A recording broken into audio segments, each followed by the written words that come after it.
Bonsoir chers téléspectateurs, merci d'être présents à notre chaîne de télévision Apitco pour développer le sujet coopération militaire avec l'armée ougandaise, un facteur accélérateur de la balkanisation de la République démocratique du Congo. Il est temps d'interpeller le président de la République, M. Antoine Félix Tshisekedi. Aujourd'hui, une partie de la province du Nord Kivu et du Sud Kivu est occupée par les terroristes du M23, une branche de l'armée rwandaise qui opère en République démocratique du Congo. Ces terroristes ont provoqué le déplacement de près de 3 millions de personnes en seulement une année, donc depuis début 2024 jusqu'à aujourd'hui. Et ça, c'est selon la publication de la radio Okapi du 7 mars 2025. Et plus de 3000 personnes ont été tuées seulement lors de la prise de la ville de Goma, d'après la publication de RFI du 4 février 2025. De l'autre côté, à Beni, Lubero et dans la région de l'Ituri, une région contrôlée par l'armée ougandaise, non seulement les massacres des populations par les ADF continuent, mais ces ADF sont en train de prendre de nouvelles localités. Et un autre groupe terroriste au niveau de l'Ituri, la Codeco, est en train de surgir alors qu'elle était supposée déjà démobilisée.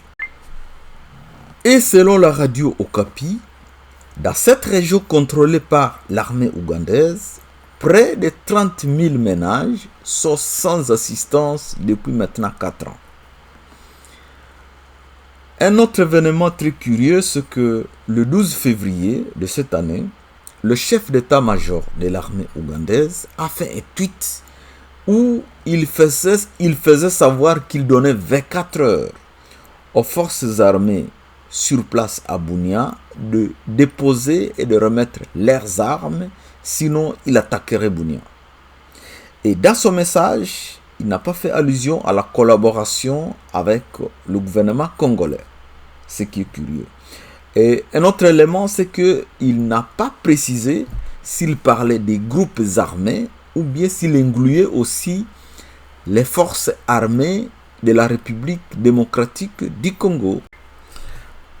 La question qui se pose est de savoir pourquoi les M23, qui se disent officiellement libérateurs du peuple congolais, mais n'hésitent pas de massacrer des populations partout là où ils passent. Ils provoquent des déplacements des millions de personnes. Et pour eux, c'est ça la libération. De l'autre côté, l'armée ougandaise, qui est chez nous dans le cadre de la collaboration avec l'armée congolaise, pendant 4 ans, on a toujours au moins 30 000 ménages qui ne sont jamais rentrés chez eux. Et pourquoi?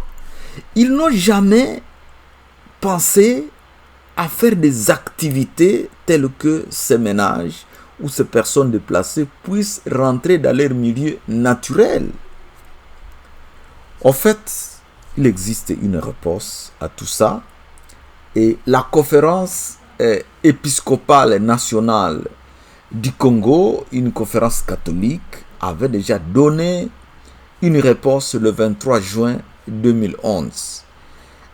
Lorsqu'ils avaient tenu une conférence au centre Nganda de la ville de Kinshasa, ils avaient sonné l'alarme pour dire faisons attention, il y a un plan de balkanisation qui est en cours. Et plus tard, le cardinal Fridolin Ambongo fait une tournée dans le territoire de Beni et Butembo en décembre 2019 et va lui-même constater que le plan de balkanisation est en marche. Lisons un peu les propos du cardinal tels que reportés sur le site internet de la Radio France Internationale dans la publication du 4 janvier 2020. En visite à Beni, le cardinal Ambongo alerte sur un risque de balkanisation.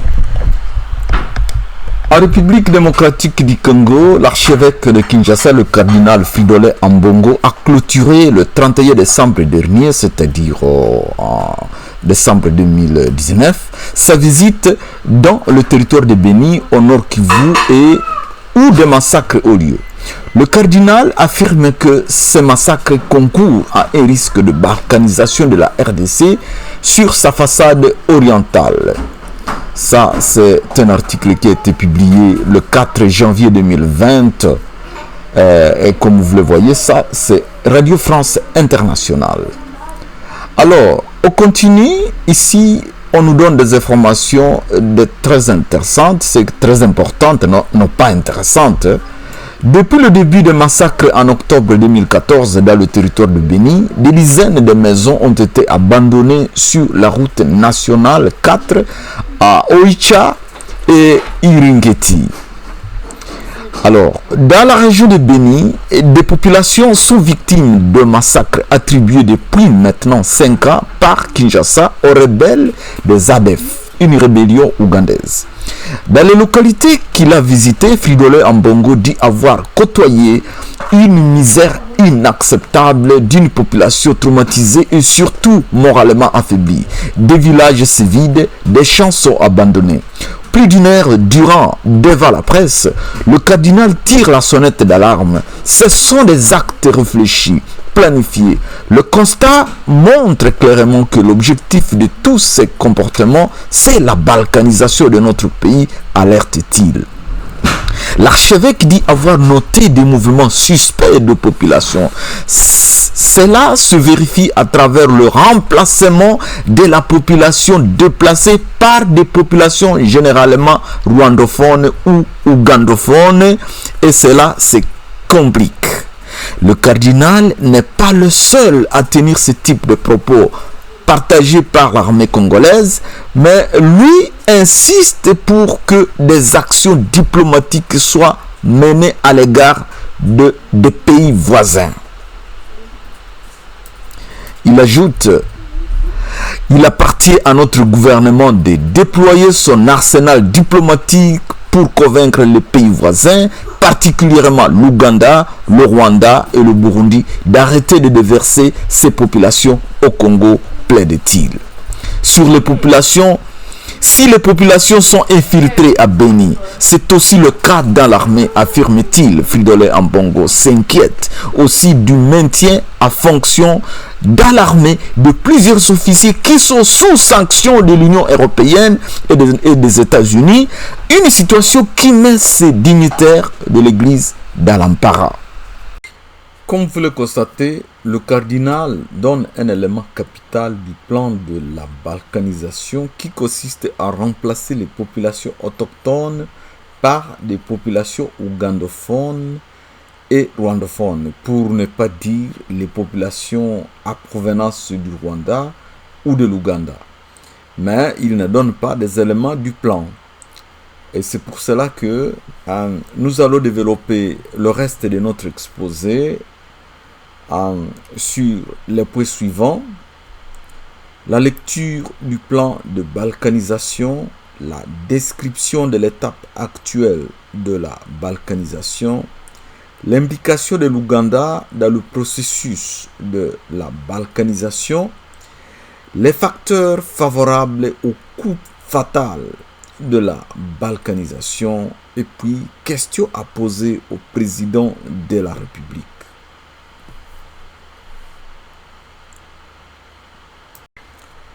Entamons maintenant notre premier point, à savoir le plan de la balkanisation.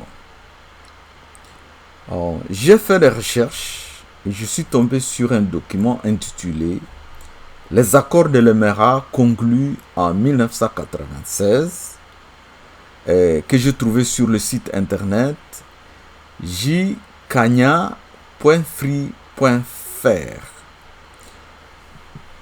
Donc, je ne peux pas garantir l'exactitude de ce document ou la perfection de ce document parce que je n'en suis pas l'auteur, mais je trouve que c'est le seul document que j'ai trouvé qui m'éclaire sur ce que je suis en train de voir et sur ce que j'ai attendu. Alors, essayons de lire ensemble ces documents. Les accords de Lemera conclus en 1996. Les accords de Lemera conclus en 1996 avec l'AFDL de Laurent Kabila avant l'invasion du Congo ont confirmé l'existence de ce plan.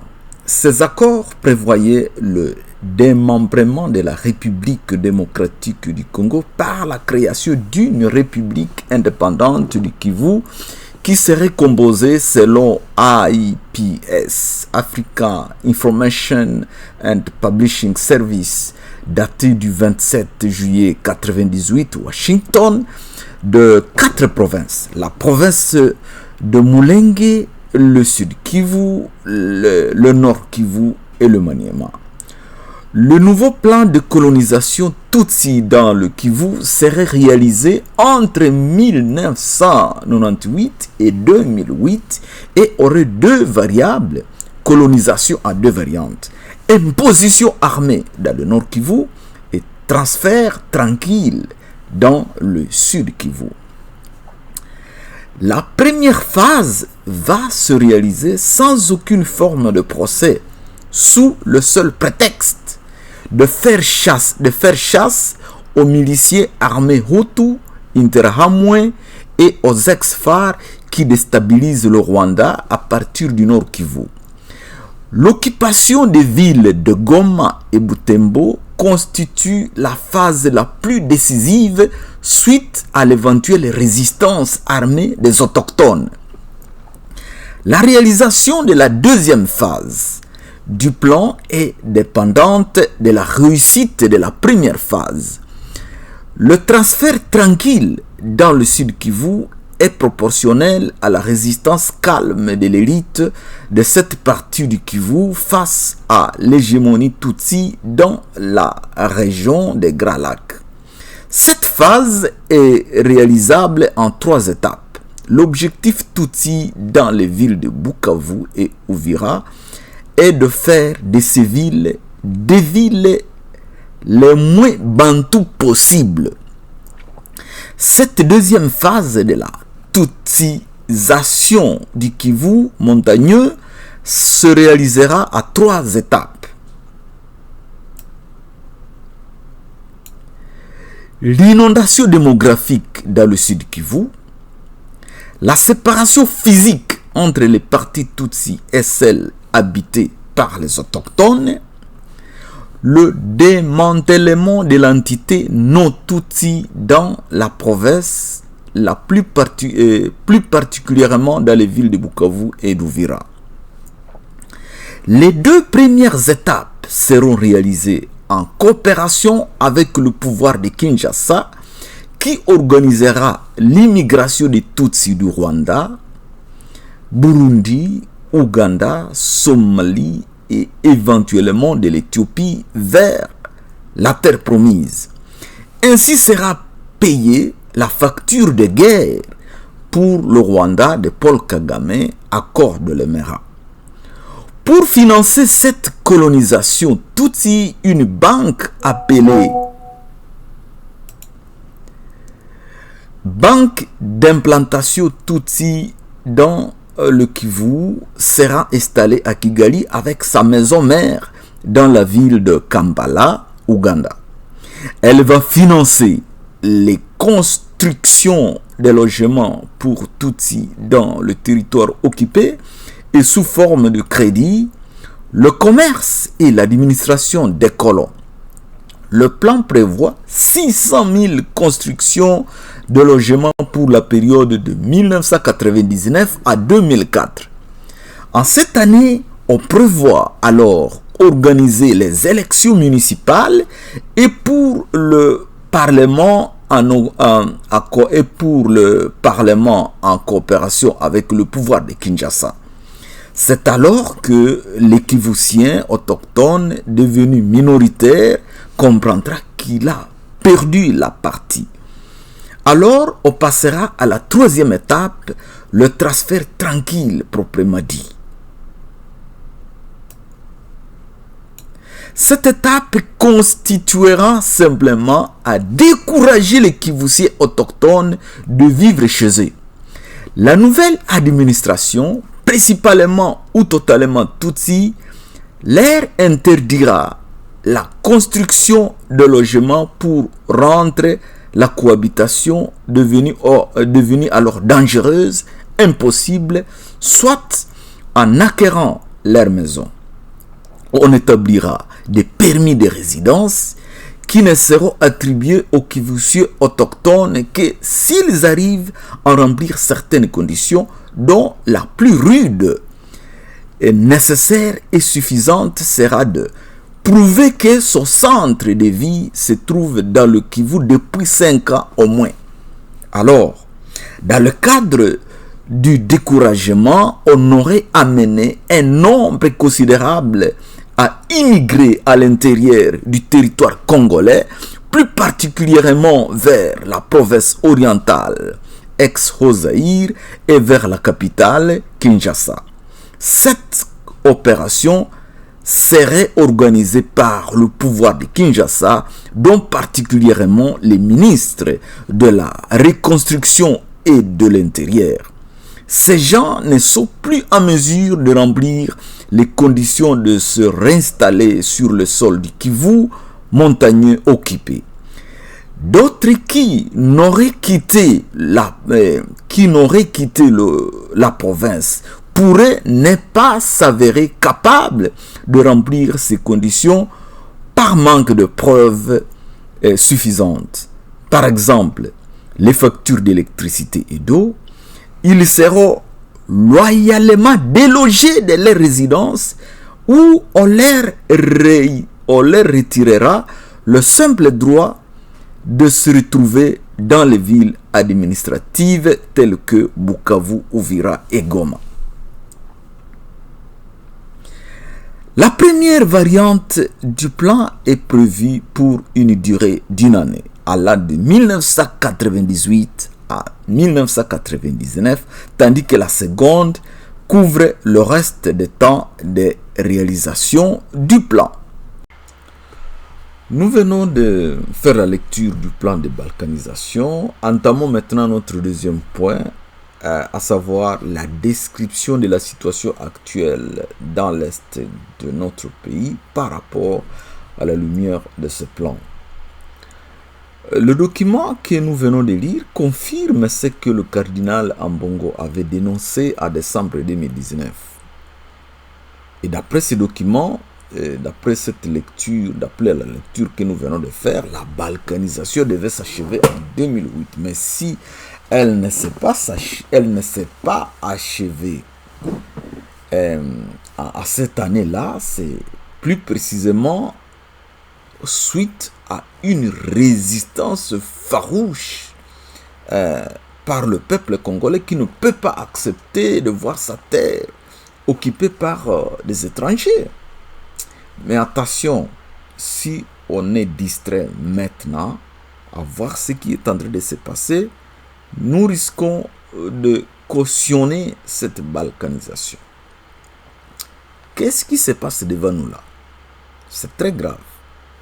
Imaginez l'occupation des terres par les M23, qu'il faut fuir des populations autochtones et qui massacrent ceux qui ne veulent pas fuir ou qui ne peuvent pas fuir.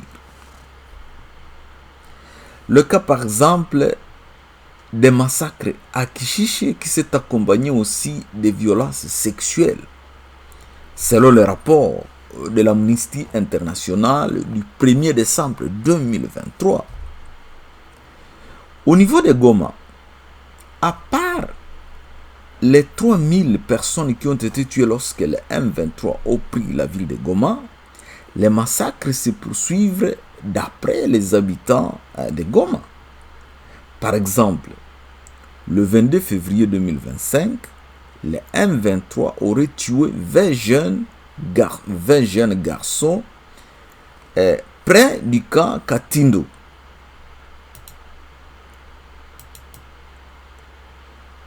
Et le 23 février, ils auraient massacré des jeunes qui se rendaient au sport Torero.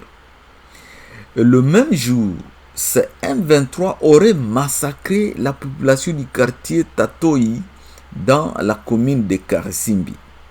Et au niveau de Bukavu, ils ont explosé des bombes sur la population dans un meeting où la participation était obligatoire. Bon, les M23 accusent les FARDC et Wazalendo d'avoir explosé ces bombes, mais la question qu'il faut se poser, c'est celle-ci. Ok, si ce sont les FARDC ou les Wazalendo, est-ce qu'ils ne pouvaient pas directement jeter cette bombe sur le leader qui était devant, qui faisait les discours, au lieu encore de jeter ça sur la population? Donc, en fait, ce qui est vrai, on sait que les M23, leur travail, c'est de massacrer les populations, de torturer les populations de façon que les populations qui survivent puissent garder des traumatismes le plus longtemps possible. Et à part ces bombes qui ont explosé pendant les meetings, heureusement, la communauté internationale est aussi informée qu'ils ont massacré des enfants.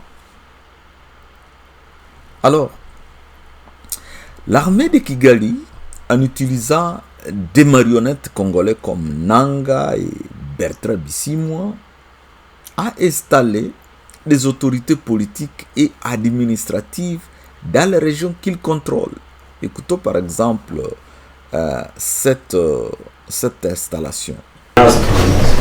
Gouverneur de la province du Nord Kivu, j'agis fidèlement et loyauté à la République démocratique du Congo. Je m'engage à respecter la loi de la République et me laisser guider que par l'intérêt général du peuple, tel que défendu par l'AFC M23, jusqu'à sacrifice suprême. Gouverneur, je vous présente mes très sincères félicitations. Merci.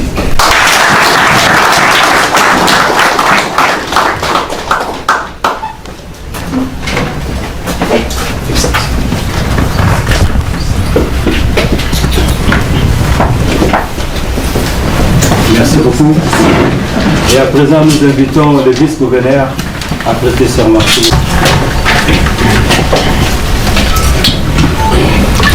Moi, Manzi Willy Ngarambe, vice-gouverneur en charge des questions politiques, administratives et juridiques de la province du Nord Kivu.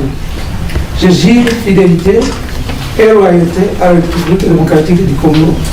Je m'engage à respecter les lois de la République et à ne me laisser guider que par l'intérêt général du peuple, tel que défendu par l'AFC M23 jusqu'au sacrifice suprême.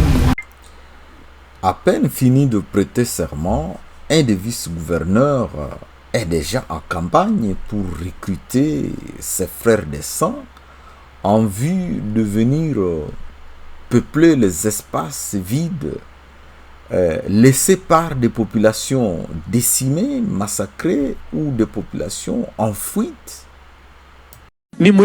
Occupons ces collines-là. Les jeunes qui sont ici, prenez courage. Allez dire au revoir à vos femmes et à vos mères. Puis nous allons partir. Allons-y vraiment. Allons-y. Les voies sont libres maintenant. Il y a ceux qui sont à Kamanyola et dans les collines de Rourambo. Pourquoi vous restez ici? Les jeunes filles, venez, nous allons partir.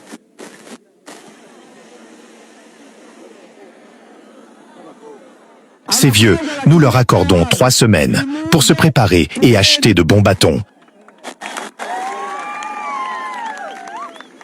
Vous allez nous rejoindre. Mais nous devons partir. et nous devons partir maintenant, aujourd'hui même et le plus rapidement possible.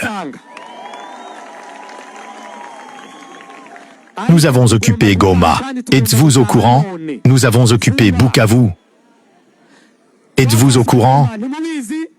Savez-vous que Uvira est dans une situation incertaine? Nous allons partir ici, et maintenant.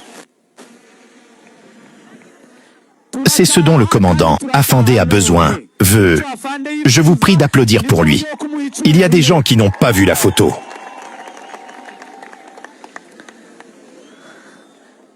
Si vous êtes d'accord qu'il doit être honoré, rangeons-nous derrière le commandant Sematama pour conquérir ces collines. Enlevons cette saleté de là. Êtes-vous d'accord? Je vous remercie. Vous venez d'écouter la campagne de recrutement par ce vice-gouverneur après avoir décimé les gens à Goma, décimer les gens partout là où il passe. Il veut recruter ses frères pour venir remplacer les maisons vides et les espaces vides des personnes qui ont fui dans le cadre de la balkanisation.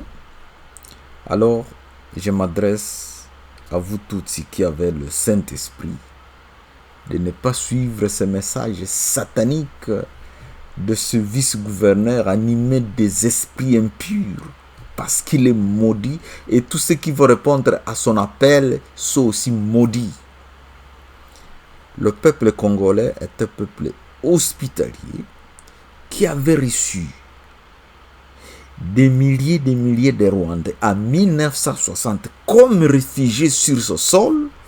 Et la meilleure façon de nous remercier, c'est de nous faire la guerre, nous faire fuir pour nous ravir notre terre, nous ravir nos maisons. Et je suis sûr que le Dieu qui nous a aidés pour que la balkanisation ne s'achève pas à 2008 va aussi continuer à nous aider à ce que ça n'arrive jamais. Même s'il existe des Congolais qui ont des péchés qui font que cette guerre arrive, mais il existe aussi des Congolais qui croient à Dieu, qui prient Dieu avec un cœur pur, à cause de qui cette balkanisation n'arrivera jamais.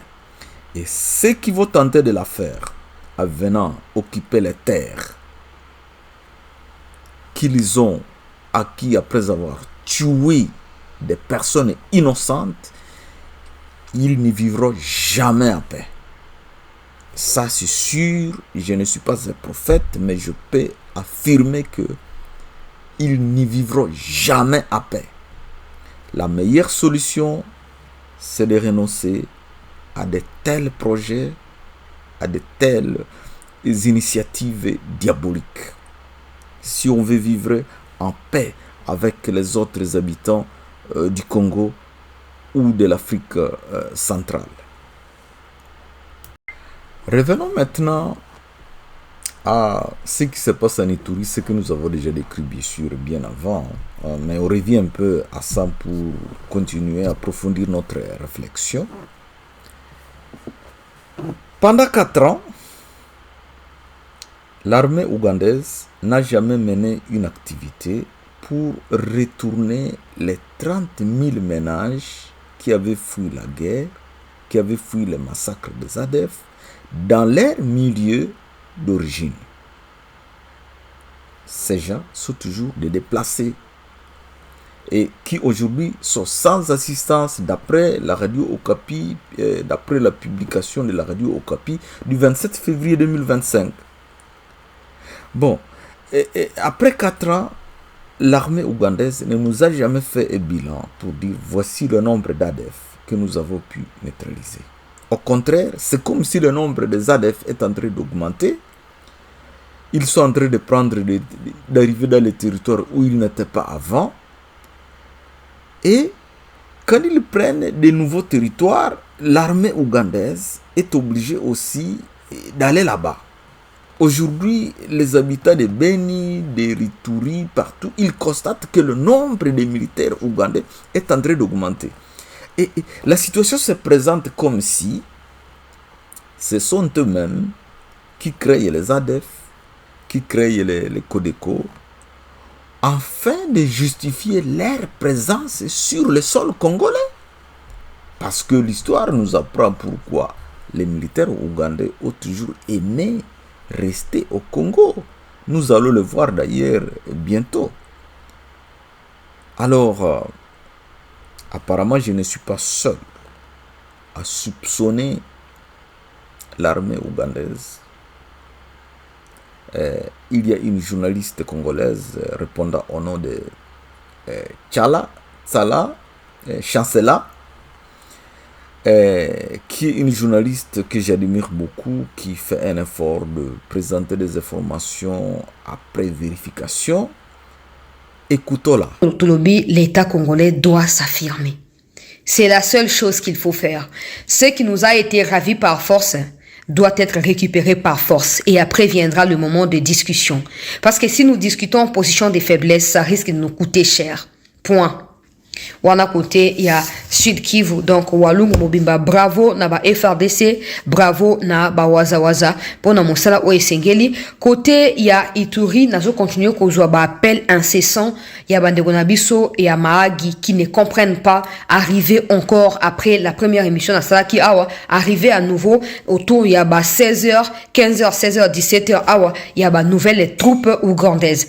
Ba image ba tindelinga awa. Le temps que moi-même je puisse les vérifier pour m'assurer que ce sont des nouvelles images et non des anciennes. Je ne vais pas les partager. Je vais d'abord vérifier. Mais l'information, l'inquiétude, elle est là. Elle est là au milieu de tout le peuple. Il y a Mahagi. Oyo, d'un coup comme ça, il bazomona ba Codeco au Kota, bazomona ba ADF au Kota, alors que d'habitude, il n'y a pas des ADF là-bas, il n'y a pas non plus de Codeco là-bas. Et la question que je me pose, c'est que, tu y a ba Codeco, oyo, si ba déposaki manduki na cadre et à PDDRCS, la plupart, si ba déposaki manduki. Est-ce que Codeco bazo misela biso oyo ezali réellement ba Codeco to ezali fabrication ya armée ougandaise pour justifier sa prise de position sur des localités, des villes et des cités qui n'ont jamais été inquiétées avant leur arrivée na makambo ya ba ADF na ba groupes armés.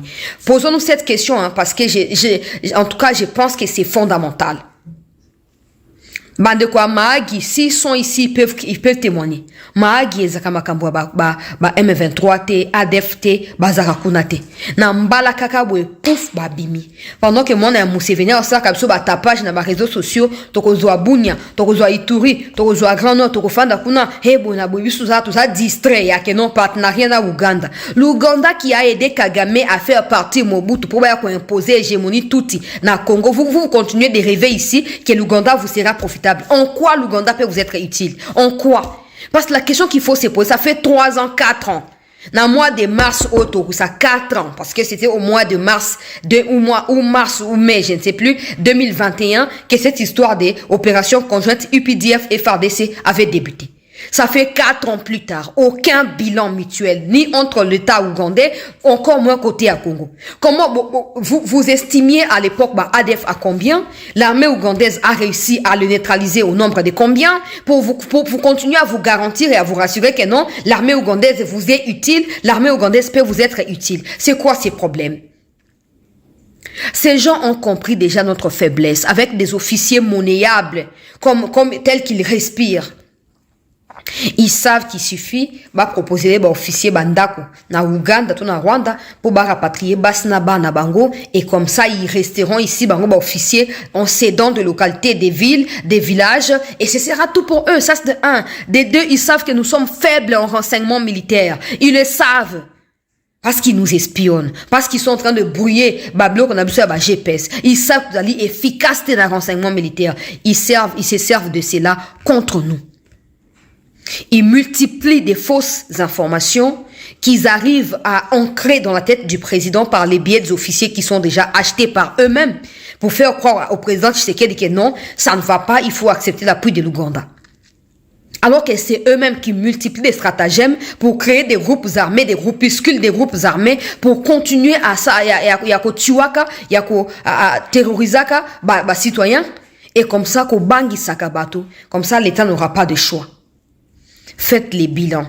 Opération conjointe UPDF FRDC a produit quoi, cette opération conjointe? Elle a produit quoi? Combien d'ADF existait avant cette opération? Combien il en existe aujourd'hui? On n'a pas tiré de leçons dans Makambo ya Goma, na ya Bukavu, carnage, tiré les leçons. Il faut maintenant encore créer que non, l'Ouganda et le Rwanda finissent par s'affronter à nouveau au Congo. Comme ça, vous allez gagner, vous serez en paix, c'est ça? Le président, vous-même, vous nous aviez dit quoi? Que le problème entre vous et Kagame ont débuté quand vous avez accepté que tu as UPDF pour combattre dans le Congo. C'est ce que vous nous avez dit, non? Kagame a dit non, comme il y a aussi des FDLR, il faut aussi que le Rwandais aussi vienne combattre. Et quand vous avez dit non pour Kagame, le problème est Bandjouana.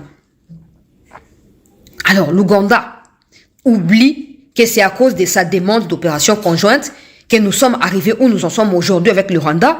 L'Ouganda ne cache pas sa prise de position pour le Rwanda officiellement et l'Ouganda ne s'arrête pas à affirmer à travers les fils de Museveni. L'Ouganda passe aux actions qui confirment leur soutien et leur cohabitation avec les UPDF sur les sols congolais.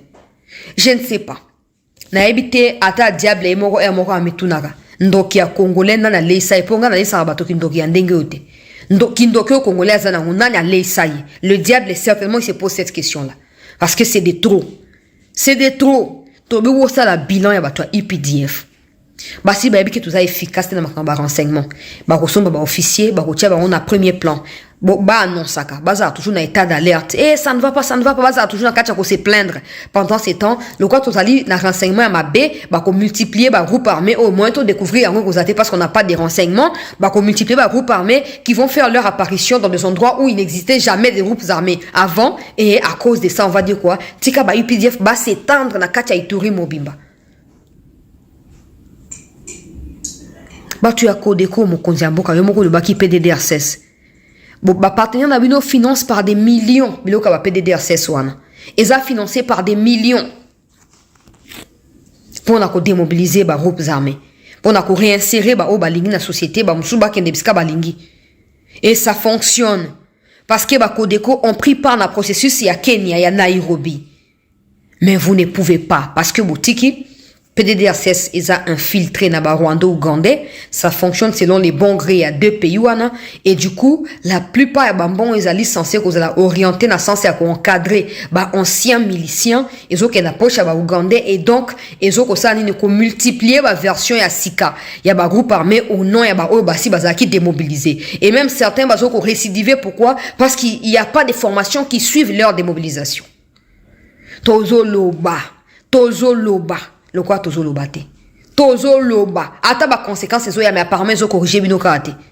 Ils ont corrigé ka binote. Ou il y a autre chose que vous ne nous dites pas. Il faut dire pour qu'on quitte là. Oui, il faut dire comme ça on va vous laisser tranquille. Oui. Oh. Bakambo amaagi ezali clarté. Population azolinga comprendre. Basofi on a kati ya bobangi parce que maagi ezakana sur militarisation et ndenge wanate. Et encore que des FRDC se retirent au profit à UPDF, comment vous saurez les contrôler? Vous voulez faire confiance à une armée qui a déjà agressé la RDC à maintes reprises et qui est en train de dédommager les victimes au Congo? Alors, si aujourd'hui le Rwanda et l'Ouganda sont en train de mener des actions dans le cadre du plan de balkanisation, au moins le Rwanda est déjà connu comme étant notre ennemi, du moins sur le plan officiel. Parce que actuellement, notre gouvernement est en train de dénoncer le Rwanda, même jusqu'au niveau des Nations Unies, et la communauté internationale est en train de dénoncer le Rwanda et demande au Rwanda de se retirer. Mais nous, le peuple congolais, nous savons qu'il n'y a pas que le Rwanda, il y a aussi l'Ouganda, qui est en train de se camoufler derrière une caricature d'aide pour nous aider à éradiquer les ADF, alors que dans la pratique, l'Ouganda n'est pas loin d'être parmi les gens qui fabriquent les ADF. Alors, maintenant que notre gouvernement semble ignorer que l'Ouganda est aussi un de nos agresseurs. Nous allons au troisième point que j'intitule l'armée ougandaise, qui est l'ennemi ignoré qui permettra le coup fatal. Donc, je tiens à démontrer que vous ignorez l'Ouganda comme étant notre ennemi, c'est grâce à lui que la balkanisation va arriver. Mieux vaut encore le Rwanda, parce que le Rwanda, c'est déjà connu. Tout le monde sait que le Rwanda, vous avez mené une lutte armée contre le Rwanda, une lutte diplomatique contre le Rwanda. Là, il y a moins de risques. Mais ici, l'Ouganda, vous l'avez amené chez vous comme étant votre ami. C'est comme vous amenez un lion, peut-être qui est habillé en peau de... Peut-être en peau de... Je ne sais pas. Il s'est habillé peut-être de chemises et de vêtements de berger. Alors que c'est un lion, et vous l'amenez comme berger dans le troupeau de moutons. Et ce lion, dans sa tête, il sait que ce qu'il recherche, c'est de dévorer ses moutons. Et vous l'amenez là pour protéger les moutons. C'est ça la scène à laquelle nous sommes en train d'assister. Et pour ça, je vais amener quelques éléments pour démontrer que vraiment c'est une erreur grave, une erreur même fatale de continuer à dire que nous allons collaborer militairement avec l'Ouganda. Alors, le premier élément que je vais présenter, c'est que le régime de Kigali, qui nous fait la guerre aujourd'hui, avait été mis au pouvoir, placé au pouvoir à Kigali grâce à une assistance active de l'Ouganda. Alors que, quelque temps avant, le président ougandais avait déjà visité le Rwanda lorsque le président Abirimana était encore au pouvoir, pour assurer à Abirimana que non, il ne permettra jamais que le Rwanda soit attaqué à partir de l'Ouganda.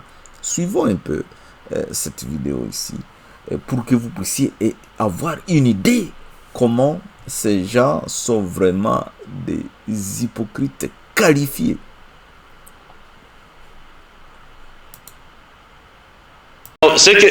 Finally, recently there have been a lot of rumors circulated by people who are ignorant politically that the refugees of Rwanda in Uganda will use Rwanda as a base to come and attack, will use Uganda as a base to come and attack Rwanda.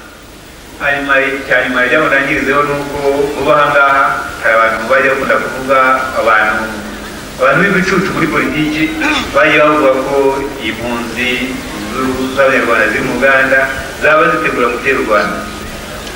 This is not possible, and it will not happen, and I like to assure all the people here that it will not happen at all. Ibyo rero ntabwo bishoboka, kandi nagira ngo bamwire mwese ko muri ahangaha ko ibyo bintu bitazigera bibaho.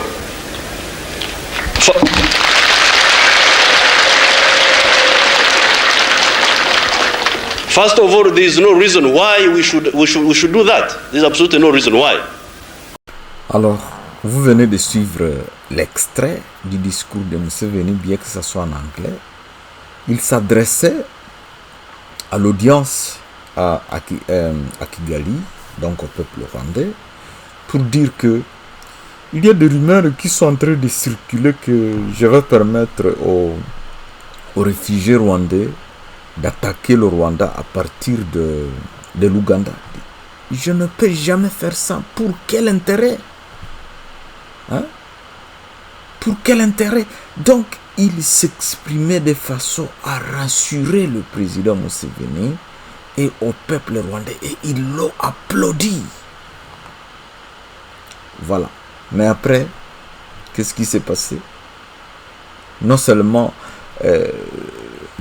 les gens qui l'ont soutenu, ils ont pris le Rwanda, mais ils ont abattu l'avion d'Abirimana qui a fait tuer et le président du Rwanda et le président du Burundi.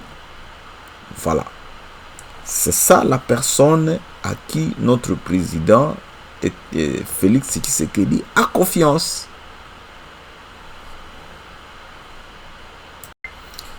Alors, nous allons aborder un deuxième élément pour prouver que l'armée ougandaise n'est pas en train de nous aider.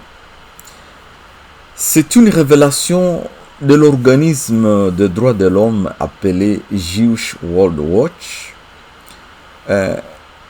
qui va nous révéler comme quoi, à un moment donné, vers 2013, le président ougandais Yoweri Museveni, le président rwandais Paul Kagame et à cette époque-là, le président Joseph Kabila était le président de la République démocratique du Congo. Ils s'étaient réunis pour décider de nettoyer le nord-est du pays de la population nande. Une sorte aussi de ce qu'on appelle l'inondation démographique dans leur plan de balkanisation.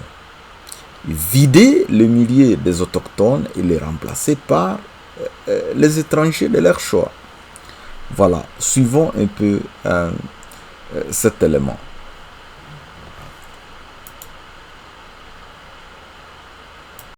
Alors, je vais partager avec vous une révélation de l'organisation Jewish World Watch, une association des droits de l'homme qui est basée aux États-Unis et au Canada. Alors, et aussi, il s'est posé des questions. Pourquoi des tueries à Beni? Pourquoi des massacres? Les gens sont en train d'être tués comme des animaux. Alors, ils ont mené une recherche et ils expliquent ce qu'ils avaient trouvé dans cet article sur leur site internet que vous voyez là. Alors, le titre de l'article est celui-ci. The killings in Beni, who is really behind the atrocities? Les tueries à Beni, qui est réellement derrière ces atrocités? Et vous constatez que cet article a été écrit par Anne Strimov d'Urbain en novembre 2018. Alors, nous n'avons pas le temps de lire tout l'article, mais nous allons lire le 4e paragraphe à partir de la fin. Que dit ce paragraphe? Ce paragraphe dit ceci. There is mounting evidence to suggest that Kabila, together with Kagame and Museveni, want to restore northeastern Congo from the Nande people, replacing these communities with Rwandans in order to control important trading routes and steal the resources of the plentiful Beni region. Qu'est-ce que ça veut dire? Là, il y a un nombre exorbitant de preuves qui suggèrent que Kabila, ensemble avec Kagame et Museveni, veulent vider le nord-est du Congo de la population nande en remplaçant cette communauté par des communautés rwandaises dans le but de contrôler le commerce et de piller les ressources de la riche région du Beni. According to a local Congolese website called Beni Lubero, if there is a really need to identify the head of the alleged EDF in Beni, it is Mr. Joseph Kabila, otherwise called the President in Office of the Democratic Republic of Congo. Alors, qu'est-ce que ça veut dire? S'il y a besoin d'identifier le chef des ADF à Beni, c'est bien Joseph Kabila, à d'autres termes, le président de la République démocratique du Congo. An article by local Nande activist Muhindo Vahumawa claims that the FARDC is not in Beni to prevent violence but to facilitate the extermination of people Nande in favor of criminals imported from Rwanda by Kabila. Qu'est-ce que ça veut dire? Un autre article par un activiste Nande Muhindo Vahamawa dit que les FARDC ne sont pas à Beni pour prévenir la violence, mais pour faciliter l'extermination du peuple Nande et à faveur des criminels venus du Rwanda, des criminels importés par Kabila. Dans ce même article, quelque part, on nous révèle que dans une réunion à Kingakati, le président Kabila avait déclaré ceci devant les ministres: I hate these Banande. They think they are the strongest because of their trade. I am able to make them poor. Président Joseph Kabila. Qu'est-ce que ça veut dire? Je hais ces Banande. Ils pensent qu'ils sont les plus forts à cause de leur commerce. Je suis capable de les rendre pauvres. Alors, donc, nous venons de voir là comment qu'il y a un plan macabre, mais auquel le président Museveni avait participé. Le plan d'exterminer le peuple nandais, de nettoyer le nord-est de ce peuple. Ce qui explique aujourd'hui pourquoi les Nandais sont en train d'être massacrés chaque jour à Beni. Et des fois, les camions sont brûlés entre Beni et Ouganda. Donc, cette promesse du président de la République qui avait dit « Je suis capable de les rendre pauvres ». Bon, maintenant, c'était une réunion de 3 présidents. Le président du Rwanda, de l'Ouganda et de la RDC. Alors, c'est celui de la RDC qui, visiblement, était la personne chargée d'exécuter le plan d'extermination. Alors, il y a une chercheuse qui a fait des recherches pendant au moins 20 ans pour savoir ce qui se passe au Rwanda et en République démocratique du Congo. Alors, elle a trouvé quelques éléments pertinents. Et cette chercheuse, c'est Julie Ruiva, qui s'est battue pour faire éclater la vérité. Elle a même failli être assassinée par le régime de Kigali. J'ai lu, elle a détaillé tout ça dans un livre qu'elle a écrit. Alors, suivons un peu cette révélation de la chercheuse Julie Ruiva.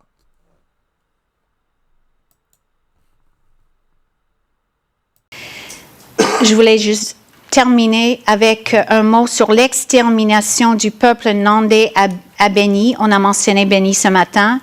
Les réseaux criminels du M23, une milice de Kagame, sont toujours actifs au Congo.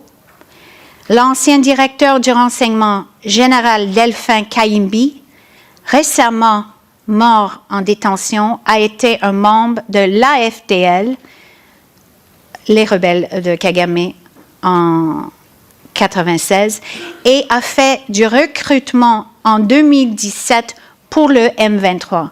Il aurait organisé aussi le recrutement pour la milice ADF qui mène une campagne de terreur et qui tue presque tous les jours avec les méthodes du FPR à Beni, dans le Nord Kivu. Je reçois des images, des photos presque tous les jours, des images des enfants, des femmes et des hommes qui ont été tués par soit des machettes ou agafuni, les houes.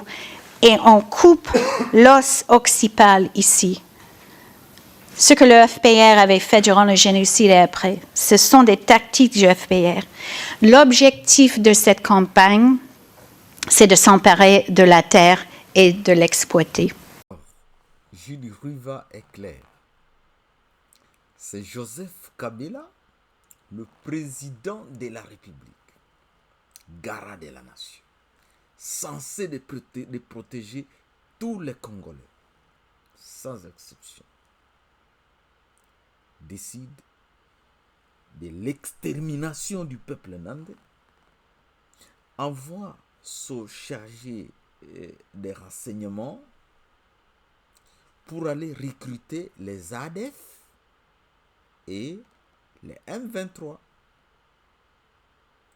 Les ADF qui avaient été initiés par 3 présidents, inclus le président de l'Ouganda, qui prétend venir nous aider à lutter contre les ADF. Voilà. Alors, connaissant quand même les leaders congolais, que ce soit des leaders politiques, des leaders religieux, des leaders coutumiers, il y a lieu de se poser des questions parce qu'on connaît les leaders congolais. Est-ce qu'on peut avoir un leader congolais qui peut décider d'exterminer une tribu quelconque, une tribu où il faut exterminer tout le monde, les enfants, les vieux, les femmes, tout comme ça là. On prend plaisir d'appauvrir tout un peuple. Voilà. La question de savoir, encore une fois de plus, quand je dis que nous les Congolais, nous avons nos défauts, mais on n'est pas criminels jusqu'à ce niveau. Est-ce que Joseph Kabila était vraiment un Congolais? Bon, nous, tellement que les Congolais souffrent beaucoup, on n'a pas le temps de faire des recherches, mais il y a au moins des parlementaires européens. Parmi ces parlementaires, il y a quelqu'un qui a fait un effort pour chercher à savoir qui était Joseph Kabila. Ils vont nous donner la réponse à cette question. Au nom du groupe Europe des Nations des Libertés, M. Schaffhauser. Je voudrais d'abord remercier mes collègues, une fois n'est pas coutume, pour leur pertinence sur l'analyse du Congo et plus particulièrement M. Pitella. C'est un pays que j'aime beaucoup. J'ai moi-même été auprès du vice-président dans la période de transition, Zaïdine Goma, et j'ai suivi cette transition en étant un des acteurs. La difficulté du Congo RDC, c'est sa richesse. Puis-je rappeler que Laurent Désiré Kabila on est allé le chercher parce que l'Ouganda et le Rwanda avaient décidé, sur ordre d'une puissance extérieure, je peux donner des précisions, d'envahir le pays. Puis-je rappeler que pendant que Laurent Désiré Kabila envahissait le pays, un certain nombre de sociétés signaient des contrats. C'était des sociétés américaines.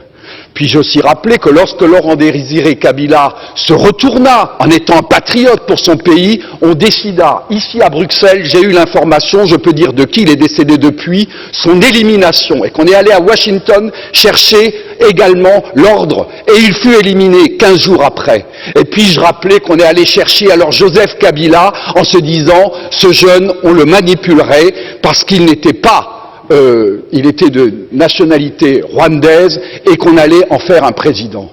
Tout ceci est de la manipulation. Ce qu'il faut pour la République démocratique du Congo, c'est une souveraineté retrouvée, une armée qui se batte effectivement, une MONUSCO qui est au service de la paix et qu'on arrête les prédateurs qui sont liés au crime organisé et avec des États hypocrites liés à des multinationales. Je vous remercie.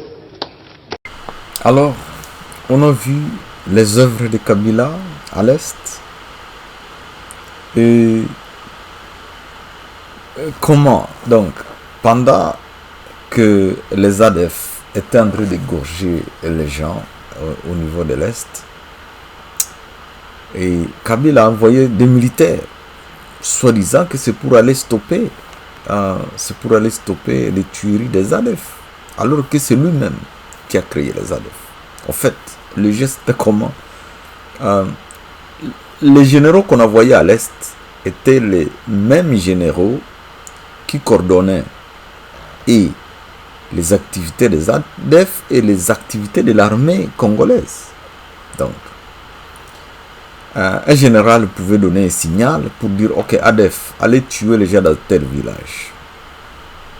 Les ADF vont venir, ils vont massacrer les gens, mais avant de terminer, d'exterminer tout le monde, il va donner le signal aux FARDC qui vont venir et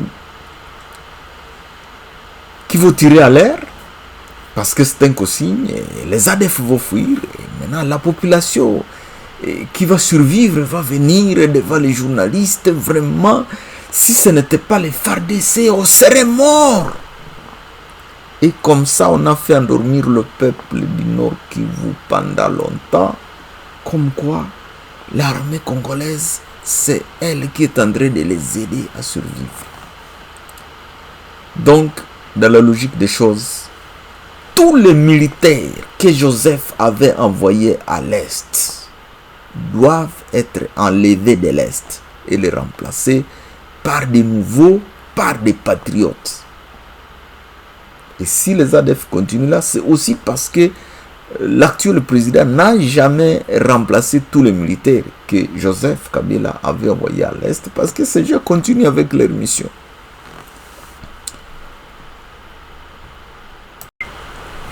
Voyons maintenant le dernier élément, l'élément numéro 4 que je vais amener, que je vais exhiber pour démontrer que l'Ouganda n'est pas là pour nous aider. Mais l'Ouganda fait vraiment l'hypocrisie. En réalité, l'Ouganda soutient les terroristes, les ADF, les M23. Et le quatrième élément ici, c'est un tweet encore du fils de Museveni qui est actuellement le chef d'état-major. Le chef d'état-major de l'armée ougandaise. Et qui vient souvent à Beni pour coordonner les activités de l'armée ougandaise. Dans ce tweet, qu'est-ce qu'il dit? Je vais peut-être le lire exactement tel qu'il l'a écrit, parce que il ne faut pas que je trompe. Dans ce tweet, qu'est-ce qu'il a dit? Il dit ceci, c'était un tweet qui avait été publié le 7 novembre 2022. As for M23, I think it is very dangerous for anybody to fight those brothers of ours. They are not terrorists. They are fighting for the right of Tutsi in DRC. Qu'est-ce que ça veut dire? Étant donné que les M23 sont nos frères, il est très dangereux pour quiconque de les combattre. Ils ne sont pas des terroristes, ils sont en train de se battre pour les droits des Tutsis en République démocratique du Congo. Point. Alors, ça c'est clair. Le fils de Museveni, lui ne cache pas, lui n'est pas hypocrite. Hein. Disons, bon, quand il vit à Béni, il ne peut pas venir dire que non, lui soutient la M23. Ici, c'est cette étude qu'il fait quand il est en Ouganda. Bon, peut-être qu'il blague, hein? Peut-être qu'il blague. Supposons qu'il blague, mais on va vérifier. Est-ce que réellement c'était des blagues? Si ce sont des blagues, donc on ne va trouver aucun élément qui indique que après ce tweet, on ne va pas trouver des éléments qui indiquent que l'Ouganda soutient le M23, parce qu'il est clair ici dans ce tweet que ce sont ses frères. C'est très dangereux à quiconque de les combattre. Or, qui combat le M23? C'est le gouvernement congolais. Donc, lui, c'est très dangereux au gouvernement congolais Parce que le gouvernement congolais est en train de combattre les frères du général Mozi. Donc, il n'y a peut-être que le gouvernement congolais qui ne comprend pas ça. C'est clair. Au moins, lui, Mozi Museveni, un jour, il peut dire, écoutez, moi, je n'ai jamais caché mes intentions. Et là, il aura raison. Lui n'est pas vraiment hypocrite comme les autres. Lui, il dit clairement. Il le dit clairement. Mais, non seulement il le dit clairement, il le fait. Nous allons voir ça. La Radio France Internationale nous révèle le contenu d'un rapport des experts des Nations Unies sur le mouvement M23. Ce rapport date du 8 juillet 2024. Que dit ce rapport? RDC. Le soutien de l'Ouganda aux rebelles du M23 pointé par un nouveau rapport des experts de l'ONU. Comme tous les 6 mois, les experts onusiens mandatés par le Conseil de sécurité des Nations Unies ont rendu leur rapport sur la situation en République démocratique du Congo, un état de lieu sur le niveau des violences auxquelles est confronté le pays et notamment les provinces de l'Est. L'une des révélations de ce rapport est le rôle que l'Ouganda voisin joue dans le conflit qui oppose les forces loyalistes de la RDC au groupe armé M23 soutenu par le Rwanda. Bon, on ne va pas lire tout le contenu de ce document, mais on va lire l'essentiel. Qu'est-ce qu'ils nous disent ici? Ce qui est très important, c'est que depuis 2 ans, maintenant, chaque rapport publié par les experts des Nations Unies montrait, preuve à l'appui, la montée en puissance du soutien du Rwanda à la rébellion du M23 qui sévit actuellement dans la province du Nord Kivu. Cette fois-ci, un autre acteur régional est pointé du doigt, l'Ouganda. Le groupe démontre comment les officiels ougandais ont laissé les troupes du M23 et de l'armée rwandaise transiter par l'Ouganda sans aucune limite. Une présence importante et visible qui, selon les experts, n'a pas pu passer sous les radars du renseignement ougandais. Le rapport conclut donc à un support actif de certains officiers de l'armée et du CNI, les renseignements militaires. Mais les experts vont plus loin puisqu'il n'est pas question que de transit sur les terres ougandaises. Des responsables du mouvement armé se sont aussi rendus en Ouganda. Selon le rapport, Sultani Makenga, le chef militaire du M23, a été signalé plusieurs fois cette année à Entebbe et Kampala. Corneille Nangaa, le chef de la branche politique, a lui résidé étant dans la capitale ougandaise. Il y a même tenu des réunions avec des représentants de certains groupes armés congolais. Voilà des éléments que nous avons trouvés dans ce rapport et qui prouvent que l'Ouganda soutient activement les M23. Et ça, c'est un rapport qui vient des experts des Nations Unies. Voilà, un autre élément qui est très inquiétant, c'est que M23 et le Rwanda sont mis en cause des recrutements qui ont surtout eu lieu pour les experts après l'offensive d'octobre 2023, des enfants de 10 à 12 ans recrutés en RDC dans les zones contrôlées et parfois enrôlés de force. Le rapport évoque aussi des recrutements dans les camps de réfugiés au Rwanda, Mahama, Gisagara, Kisimba et Gihembe. Et en Ouganda, Kiala 2 et Nakival. Voilà. Alors, encore là, il y a une question qu'il faut poser au gouvernement congolais. Vous continuez à prendre l'Ouganda comme un allié militaire. Si vraiment l'Ouganda était notre allié, pourquoi il a permis à nos rebelles, disons, à supposer que ce soit des rebelles congolais, à nos agresseurs, parce que c'est l'armée rwandaise, à aller faire des meetings et aller résider en Ouganda? Est-ce que le fils de Museveni, le chef d'état-major, est-ce qu'il ignorait le séjour ou les activités des M23 en Ouganda?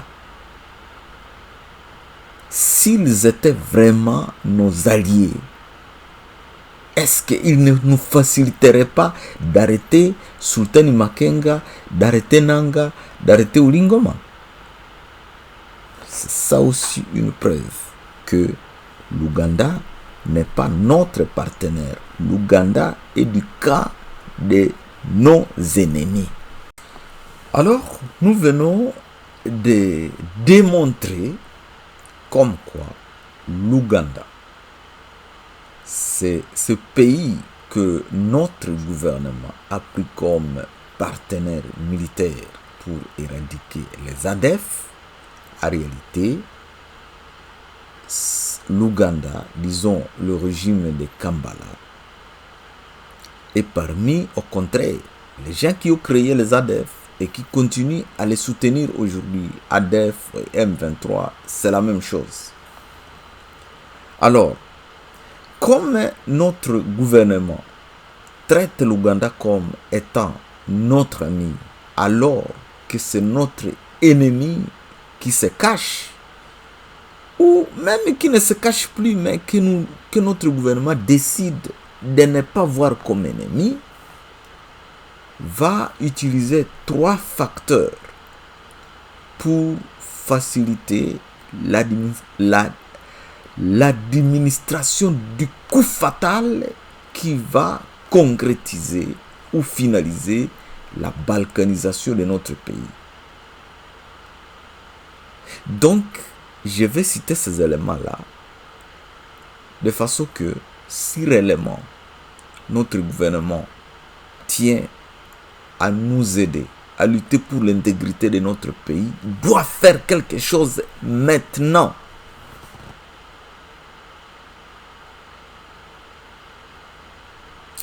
Le premier élément qui va faciliter, le premier facteur qui va faciliter l'Ouganda, c'est que l'armée ougandaise est chez nous sur invitation. Donc elle vit avec des armes, même les armes sophistiquées, elle peut se promener, aller s'installer là où elle veut, sans résistance, parce que elle est ici sur notre invitation, avec notre accord. Alors, maintenant, quand les M23 seront en train de se battre contre les Wazalendo face à l'armée ougandaise, quelle est la partie que l'armée ougandaise va aider dans cette guerre? D'après le fils de Museveni, c'est clair. L'armée ougandaise et l'armée rwandaise qui s'appelle M23 au Congo vont se lier pour se battre contre les Wazalendo. Ça, c'est le premier élément. Deuxième élément. Pendant que notre gouvernement fait semblant de ne pas le savoir, je ne comprends rien de tout ça. Tout le monde sait que l'Ouganda collabore ou supporte les M23. Alors comment un pays ami peut nous aider à combattre les M23? Que ce soit l'Afrique du Sud, que ce soit la Russie, que ce soit la Tanzanie, que ce soit n'importe quel pays, aucun pays ne peut venir prendre le risque de faire tuer ses militaires avec une armée congolaise qui est en train de prendre comme collaborateur militaire un pays qui est un allié fidèle à notre ennemi, le Rwanda. Donc, quand vous collaborez avec un pays comme un allié militaire, donc vous devez vous partager les stratégies, vous devez vous partager les secrets. Alors, donc c'est-à-dire, le roi l'Ouganda est avec nous comme notre aide, mais en réalité, l'Ouganda est allié du Rwanda, donc nos informations militaires, nos secrets militaires sont en train de partir automatiquement. Et c'est ça qui fait qu'aujourd'hui, nous sommes en train de perdre la guerre. Nos militaires sont en train de fuir sur tous les fronts. Et je ne pense pas qu'il y ait un autre pays qui peut venir nous aider avec notre façon étrange de mener la guerre contre notre ennemi en collaborant avec un ami intime de notre ennemi. Donc, ça vraiment, ça n'a pas de sens. Peut-être il n'y a qu'au Congo où ceci existe. Le troisième élément qui va faciliter le coup dur, c'est que quand notre pays ne va pas recevoir aucune aide extérieure et notre armée sera déjà affaiblie, il y aura un moment où l'armée ougandaise va tout simplement demander aux militaires congolais de quitter le territoire qu'ils occupent. C'est ce que même Chassela a mis dans sa vidéo-là. Il dit que les habitants de l'Ituri, ils ont constaté que quand les militaires ougandais arrivent quelque part, les militaires de FARDC ils quittent, ils laissent la place aux militaires de l'Ouganda. Et là, c'est ce qui va se généraliser. Voilà les trois facteurs qui vont faire que l'Ouganda facilite le coup fatal de la balkanisation si on ne cesse pas cette collaboration aujourd'hui.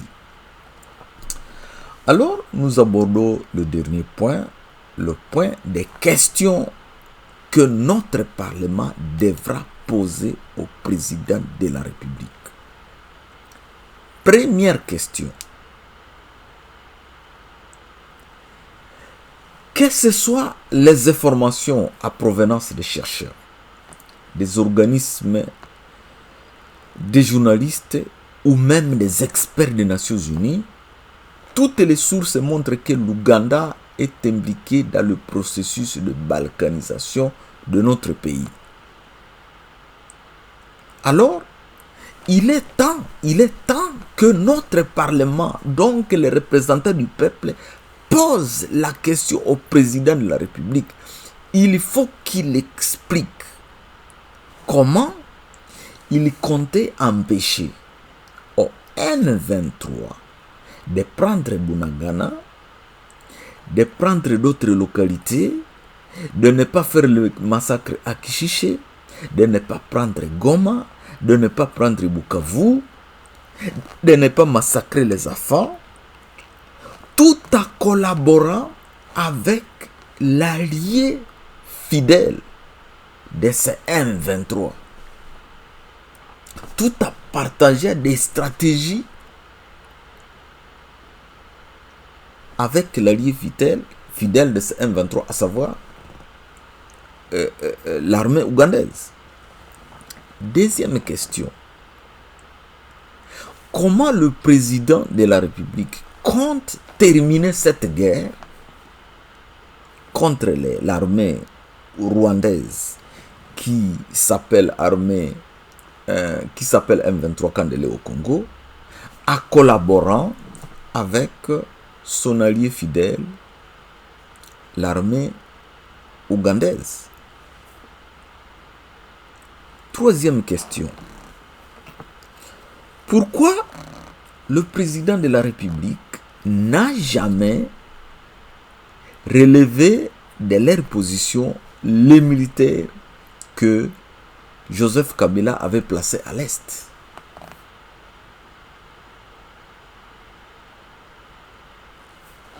Et la dernière question, c'est de savoir, aujourd'hui, les Nations Unies mettent la pression sur le Rwanda. C'est vrai. Peut-être le Rwanda et l'armée rwandaise va se retirer de Goma, de Bukavu. C'est possible. C'est possible. Mais, comme nous, officiellement, on a accepté que l'Ouganda vienne chez nous pour nous aider. Donc, l'ONU ne sanctionne pas l'Ouganda parce que l'Ouganda est chez nous sur invitation. Alors que l'Ouganda, l'ONU sait que l'Ouganda aide la M23.